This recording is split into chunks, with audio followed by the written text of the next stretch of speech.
para mim é uma alegria poder estar participando, um compromisso muito grande, uma responsabilidade muito grande. E então, diante disso, peço a Jesus Cristo, nosso mestre, e os benfeitores espirituais, né? Assim, a gente lembra lá do Gelton, Mãe Maria, tio Chico, que eles possam estar nos auxiliando, todos nós aqui, nessas reflexões. Elas são simples, né? Porque o conteúdo maior é do mestre, né? Essas falas é de Jesus Cristo. Então, a gente vai tentar aproveitar, dentro das nossas condições, essas reflexões. Então, que o mestre nos abençoe também. E eu como aquela pessoa que abriu a reunião, eu tenho que lembrar sempre, né? Por enquanto, eu estou fazendo esse esforço para lembrar de falar, né, que a reunião vai ser gravada, viu, Túlio? Tá, E você e você está consciente disso, né? Você aquece isso, né? tudo Ok, bem, tá bom. tá ok. Então, é baseado em Mateus, capítulo 5, versículo 23 e 24, que é o Sermão da Montanha. Em princípio, eu coloquei essas duas fotos aqui, foi intencional mesmo. Essa aqui não tem problema de direitos autorais, não, porque eu conheço essa turma aqui. Mas, assim, aqui tem desse lado aqui, ó, são avós carregando os netinhos. Esse menininho aqui, esse de camisa azul. E a menininha aqui é essa de camisa branca. Esse casal tem um filho, está aqui, é esse aqui de óculos escuro, casado com essa aqui, 4 filhos.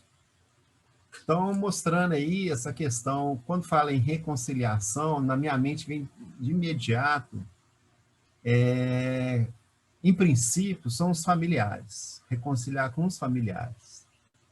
Então, tá aí, avós, pais, netos, e provavelmente, um desses 4 aqui pode ser até pai ou mãe desses 2 aqui, né? É um ciclo da vida, né?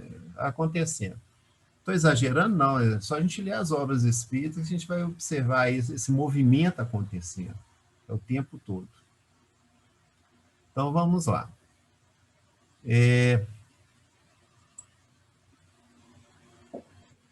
Aqui está assim. Portanto, se trouxeres a tua oferta ao altar, e aí te lembrares que teu irmão tem alguma coisa contra ti, deixa ali diante do altar a tua oferta e vai reconciliar-te primeiro com teu irmão. E depois vem e apresenta a tua oferta. Então está em Mateus capítulo 23, capítulo 5, versículo 23 e 24, são falas de Jesus Cristo.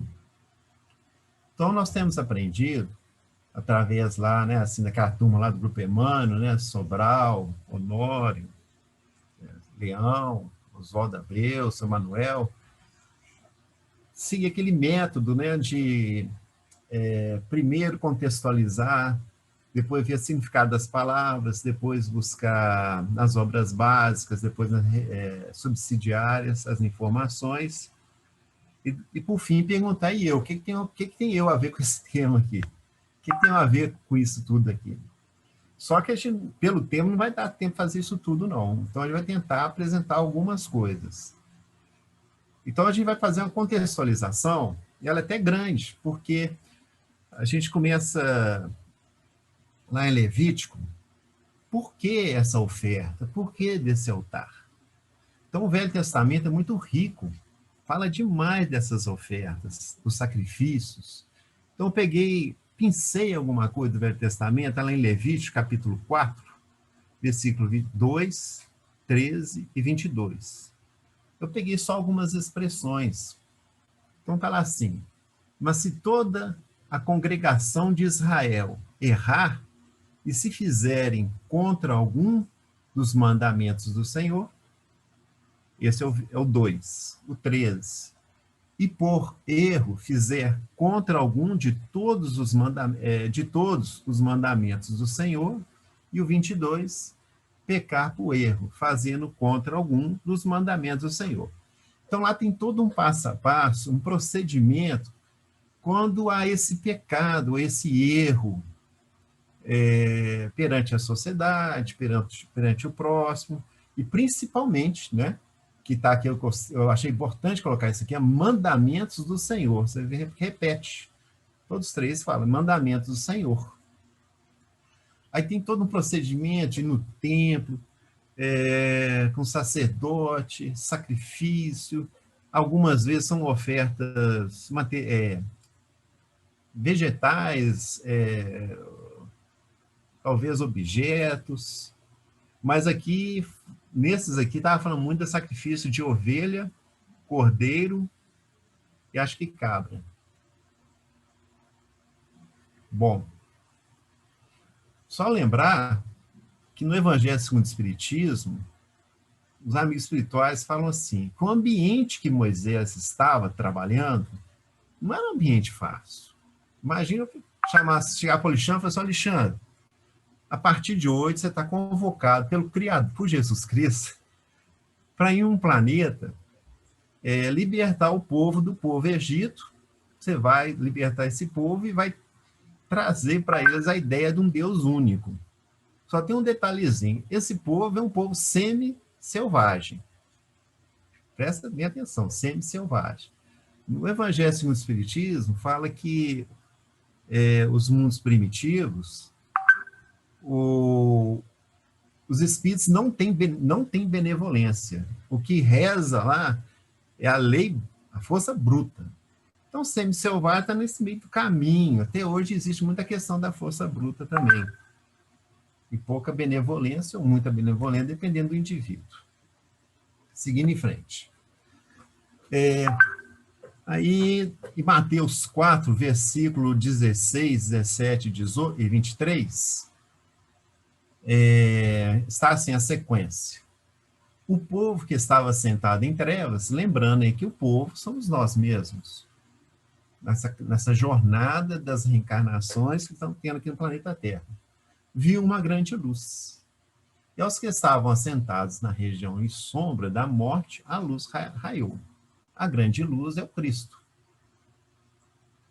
Desde então, começou Jesus. Quem é que fala que processo de nascimento de Jesus, quando Jesus vem cumprir a sua missão aqui na Terra, né? E desde então começou Jesus a pregar e a dizer, arrependei-vos, porque é chegado o reino dos céus. Então isso é muito presente, tanto no João Batista como no Jesus, essa solicitação do arrependei-vos, tomar conscientização do quem eu sou, ou não sou. Né? Está lá no Coríntios, 1 Coríntios, Paulo fala, aquele que conhece, fala a língua dos homens, tem intelectualidade, tem muita fé, mas se não pratica a caridade, não sou. Então, essa reflexão, né, que Jesus fala, eu sou, e lá em Coríntios fala que eu não pratico caridade, eu não sou. E o 23, e pregando o evangelho do reino. Então, é uma criatura que construiu o planeta, é responsável pelo processo evolutivo de bilhões e bilhões de seres. Então, ele vem trazer uma doutrina, vem trazer um ensinamento, tem que trazer uma coisa, o caminho certo é esse aqui. Com Moisés trouxe o lado espiritual. O que nós preferimos? A gente deu opção pelo bezerro de ouro. O que é o bezerro de ouro? É o que atende à minha necessidade pessoal. Eu não estou preocupado com Deus, espírito, não. Eu quero meu bezerro de ouro. Então não vem com isso aqui para meu lado, não, Moisés. 10 mandamentos, para com isso. Então é uma coisa mais ou menos parecida com isso. E o Cristo vem também de novo, trazendo o lado espiritual, e a gente sabe o que aconteceu, né? Vamos seguir em frente. Então, no Sermão da Montanha, ele vai trazendo as instruções, e dentro do Sermão da Montanha, a partir do versículo 17, do capítulo 5, ele fala assim, ó, não cuideis que vim destruir a lei, ou os profetas, não vim abrogar, mas cumprir. Então, ele vai falando das leis, eu vim cumprir as leis. E entre elas, no caminhar, né, da fala dele, no 21 ele fala assim, ouviste que foi dito aos antigos, não matarás. a lei, os 10 mandamentos. Mas qualquer que matar será réu de juízo. Aí ele vai ampliar, vai trazer um entendimento maior para nós, porque nós já tínhamos condições de absorver mais informação. Aí ele fala, né, que assim, que quem tiver raca, encolerizar, que não é só o matar, mas também esse encolerizar, dizer raca para uma pessoa, deixa eu ver aqui, chamar o outro de louco, também está ferindo a lei. Aí ele fala assim, opa, deixa eu ver o negócio aqui. Ah, não, esse aqui ainda é João. Na hora vem. Ah, misturei aqui, eu não trouxe o versículo. Eu tenho que voltar depois no versículo do Mateus. Aqui é João 4, 23 e 24. Então, deixa eu focar aqui de novo. Mas a hora vem, e agora, em que os verdadeiros adoradores. Ah, tá, ok. Acho que eu li, mas não prestei atenção. Mas a hora vem, e agora em que os verdadeiros adoradores adorarão o Pai em espírito e em verdade. Porque o Pai procura a tais que assim o adorem. Deus é espírito. Importa que os que o adorem em espírito e em verdade. Então, nesse momento aqui, o João faz essa anotação de Jesus, que é uma conversa que Jesus está tendo com a mulher samaritana, lá naquele poço. Então, Jesus fala assim, olha, humanidade, porque lá no texto, lá no começo, né, cita aqui Israel, aqui em cima, fala assim, mas de toda a congregação de Israel, e Estevão, o Estevão, lá no templo, acho que é no templo mesmo, ele fala assim, olha, aonde eu entendo o seguinte, onde estiver escrito Israel, podemos entender que é toda a humanidade. Aí quase mataram o Estevão dentro do templo, quando ele falou isso. Então, Israel, quando é mencionado Israel, pode-se entender que é toda a humanidade. E aí, ele fala aqui, ó, que a samaritana está preocupada, onde nós vamos adorar o Criador?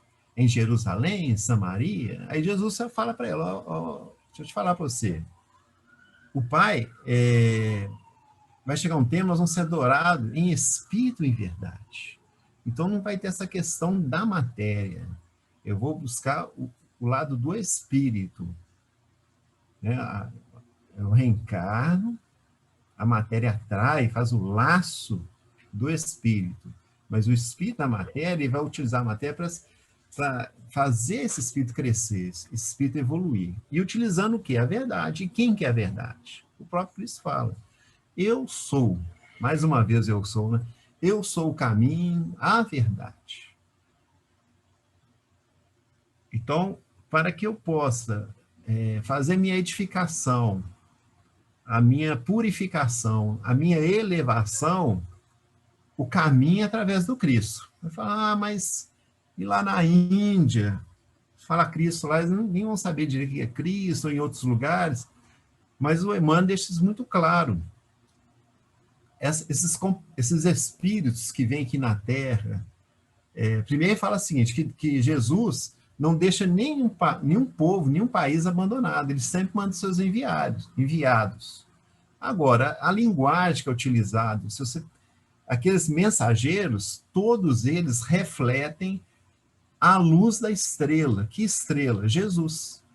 Então, quando reflete, a gente vai lembrar de quê? Nós vamos lembrar de satélite.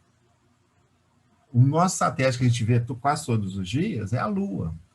Mas tira o Sol da frente da Lua. A Lua deixa de cumprir uma grande parte da sua missão, da sua função. Então, o Sol, a estrela da Terra, é Jesus. E esses companheiros que vão no Oriente, vão em outros lugares, ensinar, conduzir a humanidade no campo do Espírito, da verdade, são emissários do Cristo, que representa um satélite. Ainda não é uma estrela. E Deus é Espírito. É importante que os que o adoram, o adorem em espírito e em verdade. Então, desvincular dos apegos da matéria, que é um desafio para todos nós. Não vou falar, nessa encarnação vou desvincular, não é assim. Mas os amigos espirituais no Livro dos Espíritos falam, se você quiser, acho que é no capítulo 4, ele fala, se você quiser, se você esforçar, muita coisa vai fazer diferença. É bom pegar o texto, eu vou pegar aqui rapidinho, vamos ver se é o capítulo 4 mesmo. Aqui, eu já achei, o capítulo 4, no item 25, ele fala assim, deixa eu ver quem escreveu, foi Allan Kardec. Ele fala assim, aquele que, ao contrário, trabalha ativamente pelo seu progresso moral, está focando no espírito, e moral, nós temos que entender a moral mais elevada que tem na Terra, é a moral cristã, não tem jeito. É só fazer comparações, pesquisas, vamos chegar a essa conclusão. No seu progresso moral, além de abreviar o tempo da encarnação material, pode também transpor de uma só vez os degraus intermédios que os separam dos mundos superiores. Aí depende da individualidade, do esforço, da boa vontade. Mas vamos seguir em frente. Aí no versículo 23, portanto, se trouxeres a tua oferta ao altar. Então nós fizemos aquele contexto, né, que era uma cultura do povo hebreu, mas não é só o povo hebreu, outros povos também tinham suas ofertas, mas nós estamos focando mais aqui na questão do povo hebreu. Porque se trouxeres a tua oferta ao altar, em princípio é o povo hebreu, mas até hoje, muitas vezes a gente transfere, né, essa oferta com os bens materiais, com coisas externas. E aqui Jesus vai trabalhar muito na questão interna. Portanto, se trouxeres a tua oferta ao altar, então ao altar. O altar é o local onde se faziam os sacrifícios e os holocaustos. Sacrifício quando era só de parte do animal, holocausto, quando se tratava de todo ele. Então, esse sacrifício tinha de animais, nós já citamos algum, né? Cabra, novilho ovelha, e tinha outros tipos de sacrifício. A terra pode ser considerada aí já tem uma reflexão de um texto, deixa eu ver se eu peguei esse texto aqui, sim, é do Seu Sobral. Muitos aqui conheceram o Seu Sobral. Eu não tive essa oportunidade enquanto encarnado, não. Tudo bem, as coisas vão acontecendo, né? A terra pode ser considerada um altar de nosso esforço e progresso, motivo pelo qual devemos sempre examinar o sentido do nosso trabalho. O núcleo de nossas atividades religiosas pode também ser encarado como um altar, pelo que precisamos estar atentos com relação ao nosso modo como agimos.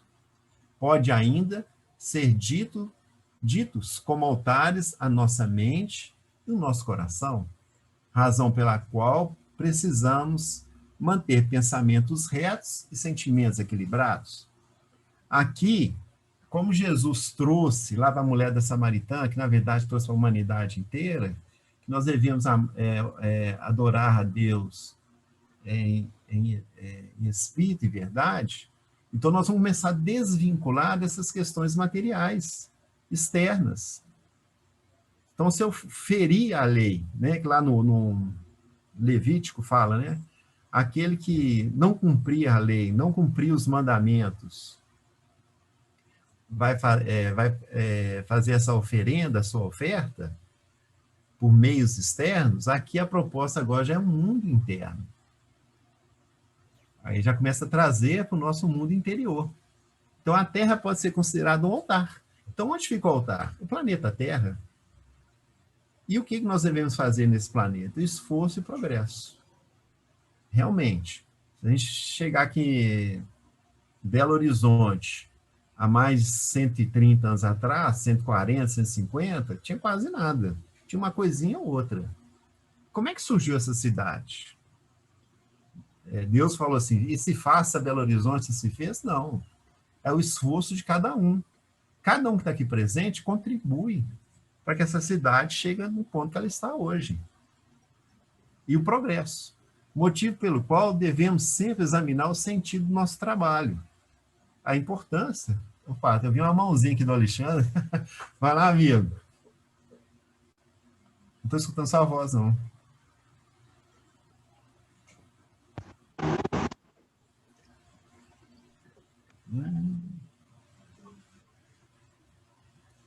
Pode falar, Alexandre. Continuo não escutando. Agora tá. Agora estou. Beleza. Aqui está falando também que o núcleo de nossas atividades religiosas é o GELP? É o GELP e todos, né? Protestante, católico, Sim, budista, sim. hinduísta, mas em particular somos nós estamos vinculados ao GELP. Eu não estou assim, com esse vínculo forte, assim, igual vocês estão, mas o GELP está no meu coração, sim. Como eu falei no início, né? Eu tenho gratidão por todos, inclusive para os benfeitores espirituais, e sinto devedor a essa instituição GELP. A nossa mente e o nosso coração também. Caramba! Hã? O seu Brau pegou pesado aí. Então, aqui, o núcleo de nossas atividades religiosas pode também ser encarado como um altar.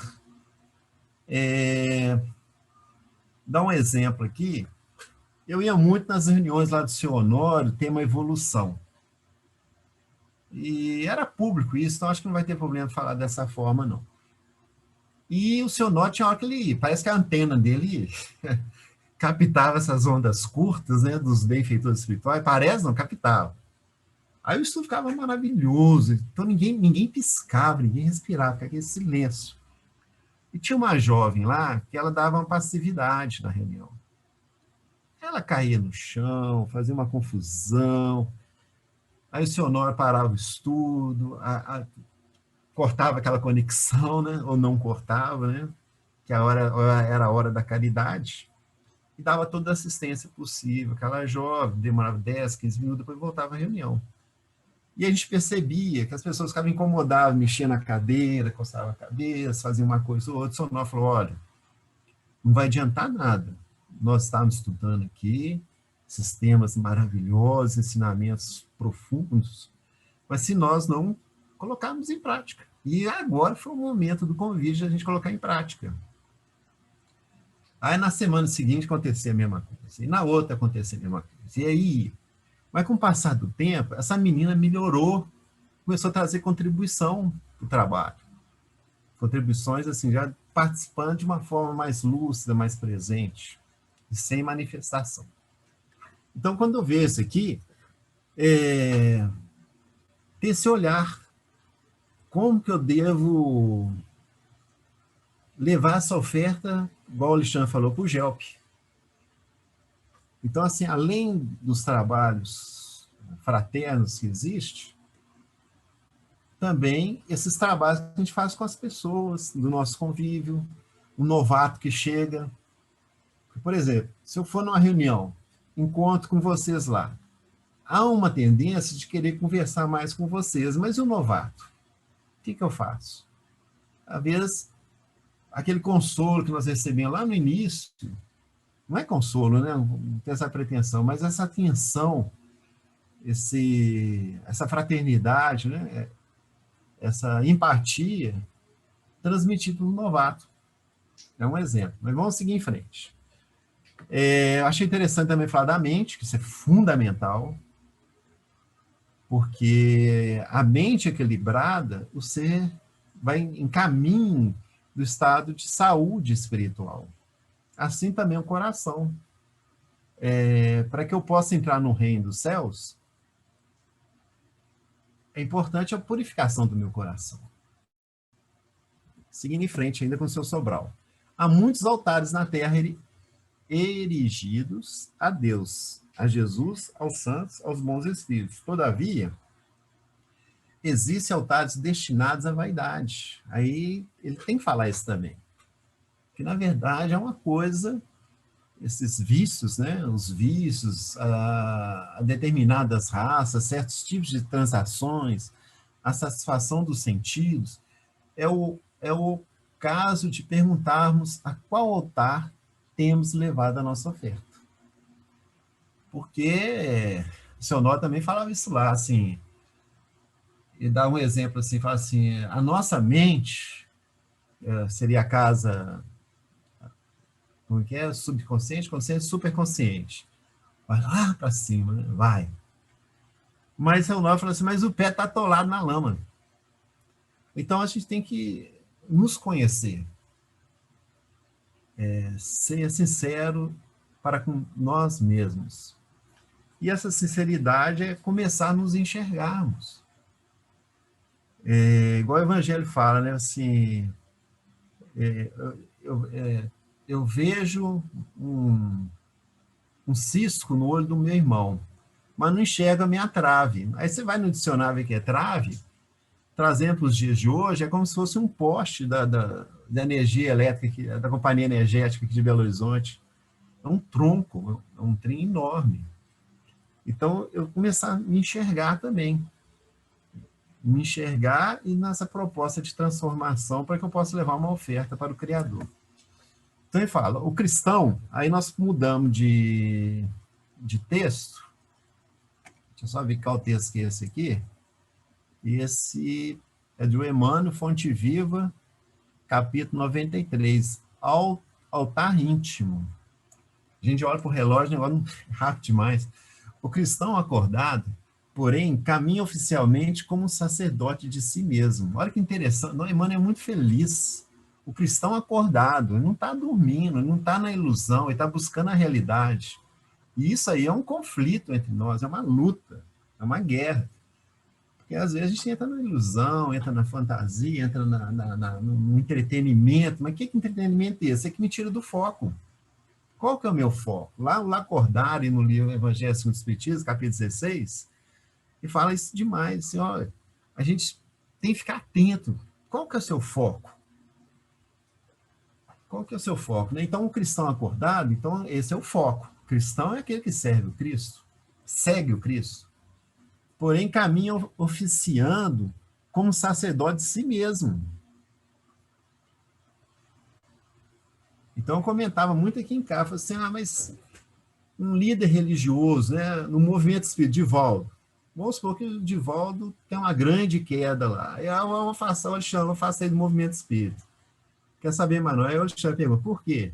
O Divaldo teve uma queda lá, então acabou. Não, eu tenho que ser sacerdote de mim. Tudo bem, ele dá um exemplo, ele dá uma boa referência, mas mestre é Jesus. Tanto que Kardec foi muito feliz a perguntar, né? Quem que é nosso guia? Quem que é nosso modelo aqui nesse negócio todo? Aí ele fala, Jesus Cristo, é Jesus. Glorificando o amor perante o ódio, a paz diante da discórdia, a serenidade à frente da perturbação, o bem à vista do mal. São palavras, assim, textos rápidos de ler, mas se a gente levar para o nosso mundo prático, é uma coisa interessante. Lá no Evangelho segundo o Espiritismo também tem a palavra duelo. O que é o duelo? Né? Duelo... Ô, Túlio, Oi. Quantas vezes na nossa reunião de sábado mesmo já foi falado, né, que nós temos que pegar a nossa vida, a rédea da nossa vida, né? Nós somos os artífices da nossa própria consciência, né? Quantas vezes a gente escutou isso, né? É isso que está falando aqui, né? O cristão acordado, né? A gente tem que tomar consciência, né? Acordado, e pegar a rédea da nossa vida e levar ela para o rumo certo. É isso que eu estou entendendo que está falando aqui. E em várias reuniões, nos encontros de carnaval, nas reuniões que a gente vai, né, a doutrina espírita, né, os expositores, melhor dizendo, né, sempre têm nos concitado a esse tipo de situação, né? Nós somos os artífices da nossa própria vida, da nossa própria consciência, temos que tomar a nossa vida, a rédea da nossa vida em nossas próprias mãos e tomar rumo, tomar atento, né? É Pois é, isso meu aí, amigo. mais uma vez está sendo falado isso aqui dessa maneira. Agora com o auxílio aí do Emmanuel, né? Isso. Aí vem essa questão do duelo. Olha pra você ver. Se alguém transmite ódio para mim, o que que eu faço? Vou ser sincero. Eu vou querer vibrar ódio para ele também. Se está tendo uma discórdia no ambiente e eu estou distraído, né, não estou acordado, o que acontece? Eu entro na discórdia com facilidade. Essa perturbação, o mal. Então, aí está dando Túlio, uma proposta diferente. Oi. A é, gente já viu. há Hã? muito tempo atrás, há muito tempo atrás eu fiz um curso de Relações Humanas e Comunicação Eficaz, muito tempo atrás. E nesse curso ele dava o exemplo do farol alto. Numa estrada à noite, quando você está dirigindo com o farol baixo, não tem ninguém na sua frente.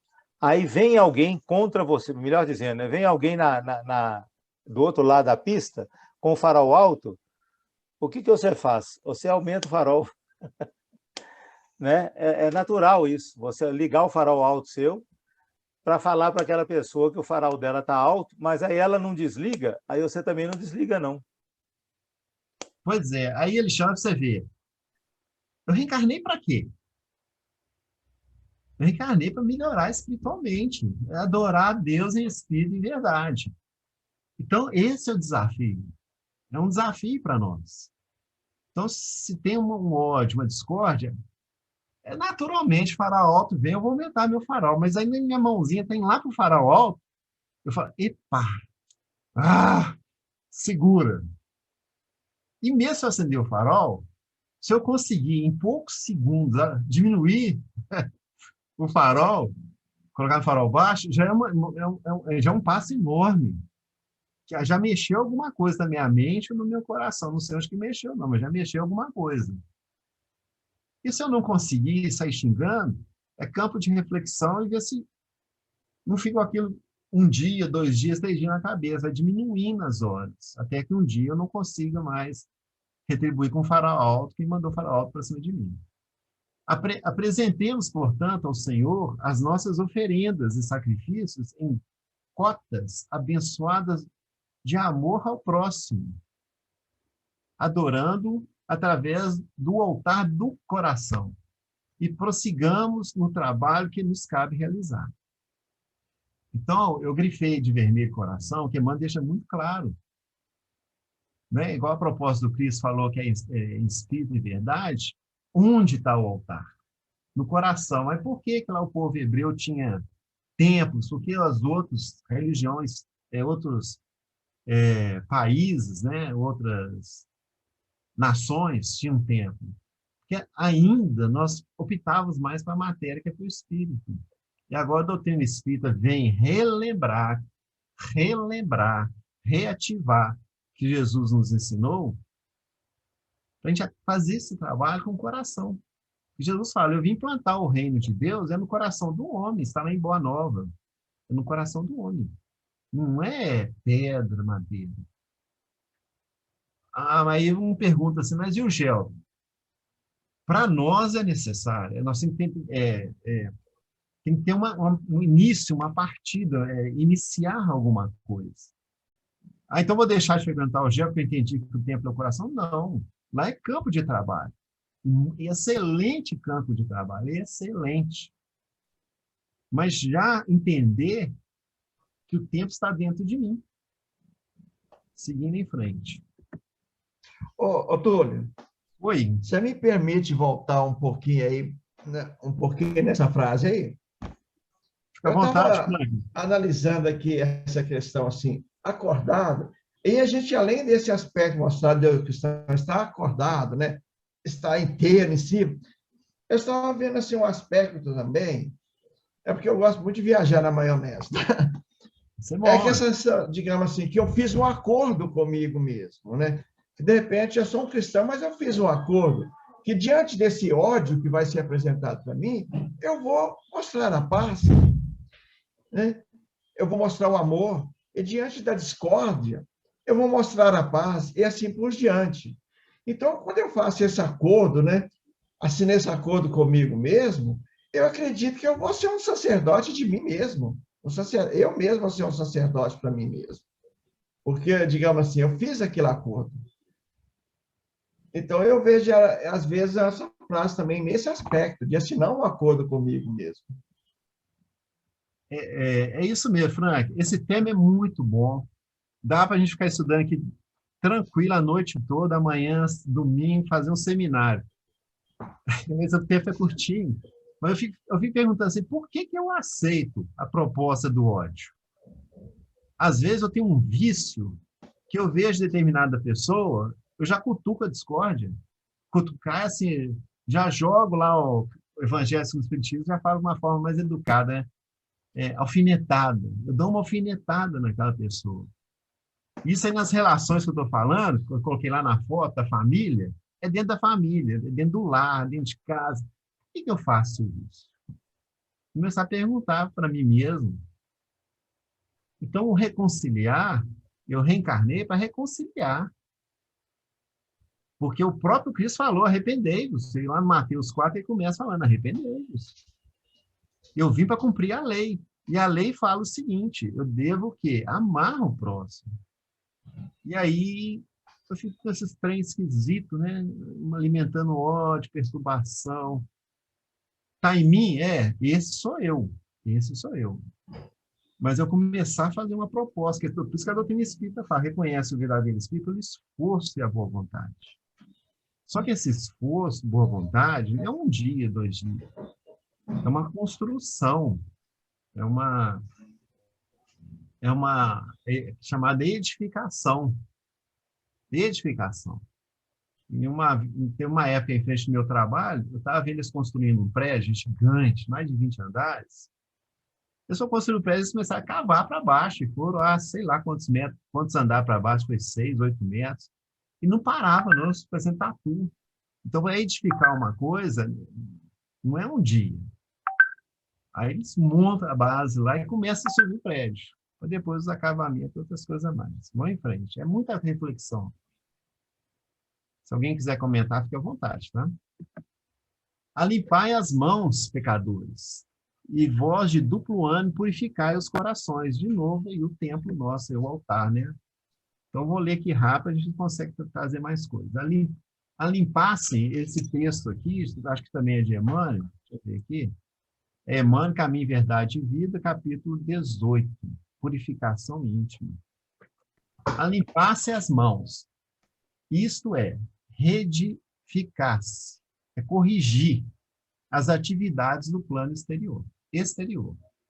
Renovassem suas ações ao olhar de todos, apelando para que se efetuasse igualmente a purificação do sentimento, no recinto sagrado da consciência, apenas conhecido pelo aprendiz, na soledade, com ele mesmo, né? Indefasável, uma coisa que está escondida, está difícil de localizar, de seus pensamentos. O companheiro valoroso do Cristo, contudo, não se esqueceu de afirmar que isso é trabalho para os de duplo ânimo, porque semelhante renovação jamais se fará tão somente à custa de palavras brilhantes. Eu coloquei entre parênteses aqui, Consciência, Evangelho segundo o Espiritismo, capítulo 13, item 10, isso aqui é rapidinho. Eu gosto de ler o texto, eu sei mais assim, falar que está escrito ali, né? Direitinho, bem fiel. 13, item 10. Ok. Esse aqui é um espírito protetor, ele fala assim, Deus, 2 linhas só. Deus, em sua misericórdia infinita, vos pôs, de pôr, no fundo do coração, uma sentinela vigilante, vírgula, que se chama consciência. Então, mais uma vez, é o coração. Seguindo em frente. Aí te lembrares de que teu irmão tem alguma coisa contra ti. Ainda é Mateus capítulo 5, versículo 23. Esse comentário aqui, eu tenho aprendido, um companheiro do movimento espírita, que a gente deve pegar as coletâneas, que as coletâneas trazem as informações para nós. As coletâneas da revelação.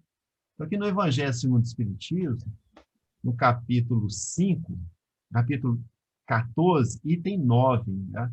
Achei muito interessante esse pedacinho. Ele fala assim, quando deixa a Terra, desencarnou, né?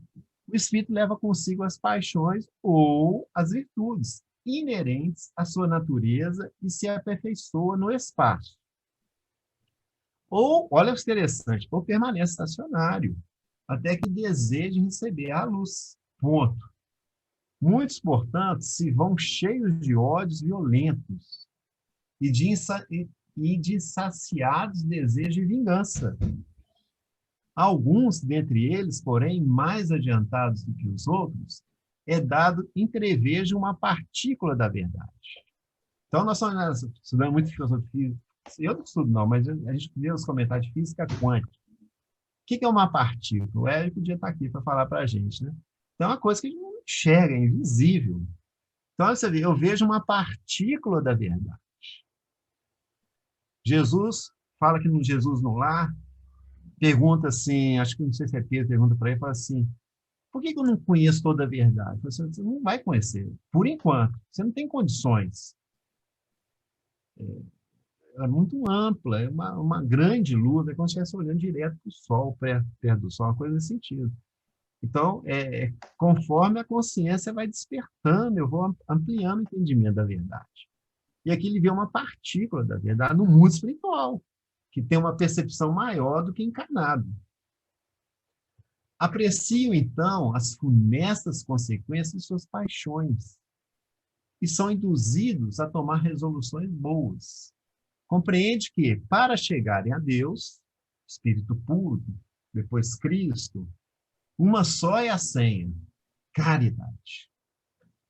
Ora, então tem uma senha, né? O Sebastião da informática aí, né, Sebastião? Eu estou certo disso, né? Então, a informática tem que ter senha, né? Qual que é a senha aqui, né? A senha o que é? Caridade. Revelou a senha, né? Sabe que a senha não pode ser revelada, né? Ora, não há caridade sem esquecimento dos ultrajes e das injúrias. Não há caridade sem perdão, nem com o coração tomado de ódio. De novo, voltou o ódio aí. Então, qual que é a reflexão?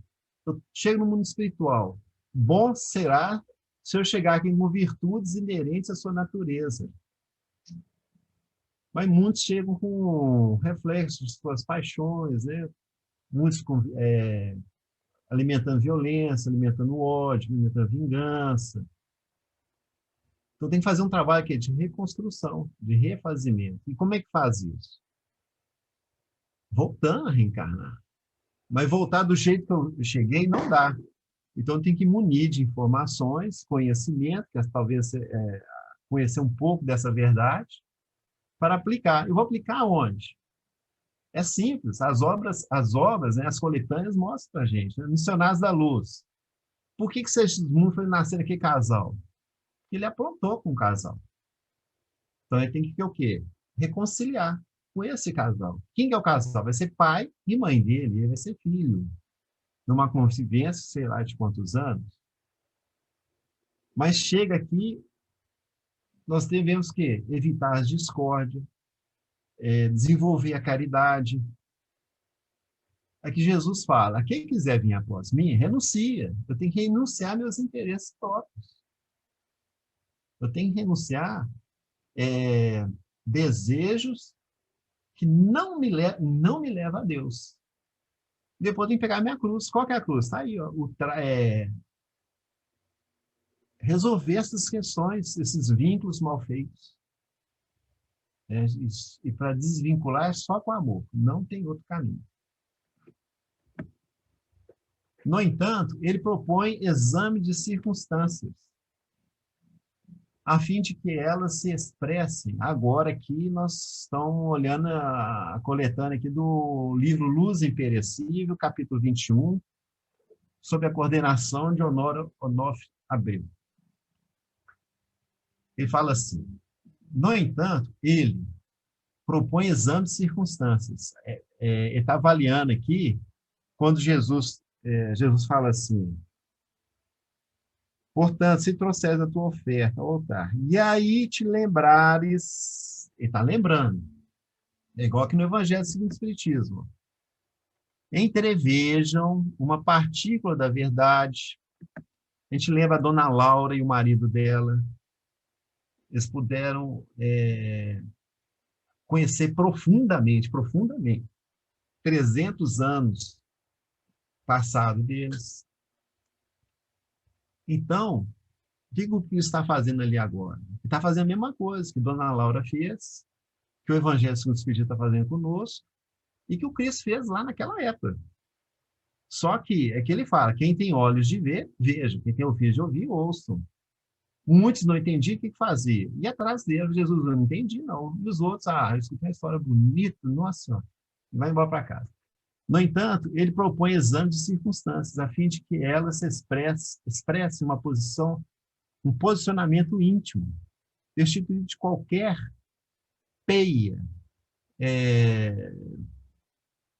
obstáculo, né? Ou algema que nos prenda negativamente a alguém que possa ter sido, por nós, prejudicado.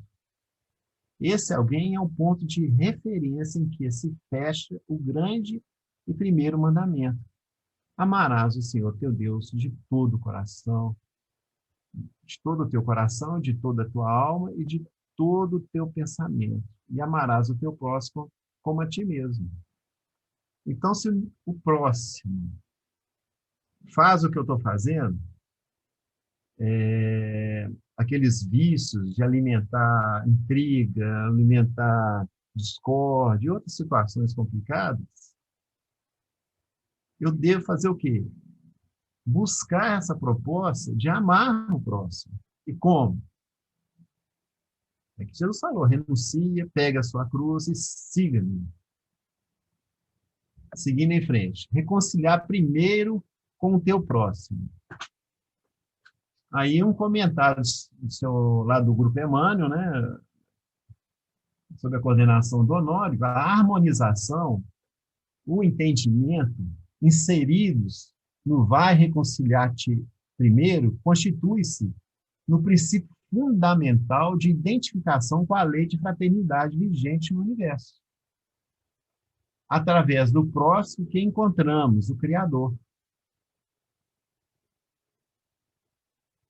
Como buscá-lo ou reverenciá-lo em altares, cânticos e preces, se é ali, no semelhante, que ele se posiciona objetivamente a nos convocar para a grande integração com as forças do amor que equilibram a sua criação infinita.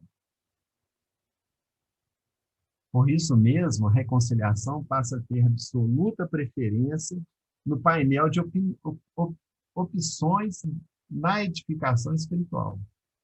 Sem esse esforço, os propósitos de elevação se converteriam em pura expressão exterior, sem qualquer objetividade. Então, eu fico olhando no Evangelho, quando ele fala assim: esforço, sacrifício, porta estreita. Aqui eu fico pensando aqui, agora eu vou falar coisa de tudo, não vou usar aí as coletâneas, não. Eu fico pensando assim: mas por que eu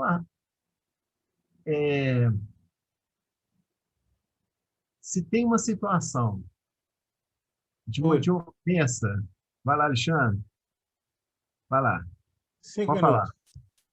Tá, obrigado. Se tem uma situação de ofensa, de agressão, e eu revido, então esse sacrifício, essa porta estreita, eu aprendi a silenciar, mas silenciar por silenciar não é a proposta. Eu tenho que buscar o entendimento, eu entender esse mecanismo. Por que eu devo silenciar? Por que eu devo perdoar? Por que eu devo amar? Por que eu devo reconciliar? Se eu começar a entender essa proposta, ainda vem aquele impulso de revidar. mas eu começo a trabalhar comigo nesses valores que o Cristo trouxe para nós, que é o famoso tesouro que Jesus nos deu. Então, é um trabalho muito íntimo de cada um. E vamos lá para as coletâneas, que é melhor. Olha o que João fala aqui. 1 João 4:20. Se alguém diz, eu amo a Deus e aborrece seu irmão, é mentiroso. Pois quem não ama seu irmão, ao qual viu, como pode amar a Deus a quem não viu? Ó, tem mais coisa para eu ler, mas vamos aproveitar esses minutos, vou contar uma história aqui, também de uma coletânea que é de Paulo Estevam. Todos já leram aqui, tenho quase certeza, né? Que é um livro muito maravilhoso. E tem um momento que Abigail e Estevão, que ainda era chamado como Gesiel, eles estavam presos lá em Corinto, porque o pai foi reivindicar. Olha, você vê que é a questão da porta estreita, do sacrifício, de ter uma leitura melhor sobre a vida, e foi questionar uma coisa que ele julgava que tinha direito de reclamar. E aí deu tudo errado, prenderam Abigail, prenderam Estevão, prenderam o pai, bateram muito no pai, ele era idoso, ele não ia dar conta de passar um dia, depois daquela surra, ele ia desencarnar. E o futuro estava incerto de Abigail e Estevão, 2 jovens, na mão dos romanos. Aí, de madrugada, eles deram muito carinho para o pai, consolaram ele. Aí o pai dormiu. Aí, quando dormiu, os dois ficaram confidenciando ali, né, Estevão e Abigail. Aí, Gesiel, né, chegou para Abigail, Abigail, lembra o que a mamãe nos ensinava? Ela falou assim, Gesiel, é tão forte isso para mim, parece que ela está aqui do meu lado falando que agora. Ela falou, acima de tudo, ama a Deus em primeiro lugar, sempre Deus. Então, olha a situação, eles estavam praticamente matando o pai dela, o pai tomou uma postura que os filhos pediram para não fazer. Então, isso mexe no nosso mundo interior, nas nossas emoções. Eu te falei, pai, para você não ir. Mas o que eles fizeram? Eles consolaram o pai. Colocar ele para dormir, era um conforto para ele dentro de uma cadeia. E aí foi. Os dois, no dia seguinte, Estevão tornou escravo do Remo, a Abigail foi entregue à sorte, não tinha mais nada, não tinha poder nenhum aquisitivo, não tinha casa, só estava com a roupa do corpo. Dentro de Corinto, uma cidade super complicada na época, tinha um índice de promiscuidade lá era imenso, né? Talvez a capital da promiscuidade daquela época do mundo.